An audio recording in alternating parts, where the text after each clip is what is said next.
হিন্দুত্ব আমাকে লকেটকে শেখাতে হবে না। সংবিধানে কোথাও লেখা আছে এটা হিন্দু রাষ্ট্র।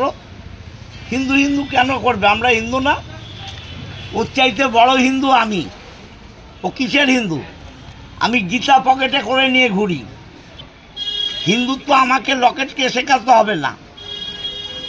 আমরা মানুষ বুঝি, মানুষ বুঝি।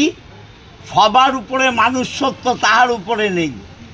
মানুষকে নিয়ে আমরা কাজ করি। সে হিন্দু হোক, মুসলমান হোক, খ্রিস্টান হোক, শিখ হোক, বৌদ্ধ হোক, জৈন হোক, আমাদের কাছে মানুষ আগে, তারপর অন্য কথা। লকেটের কাছে হিন্দু আগে হতে পারে, ওটাও নাটক, ওটাও নাটক। ওই যে কি মন্দির ওপেন করলো না, ভারতবর্ষের কোনো ধর্মগুরুরা যায়নি। নরেন্দ্র মোদী কোন ব্রাহ্মণ সে মন্দির ওপেন করছে?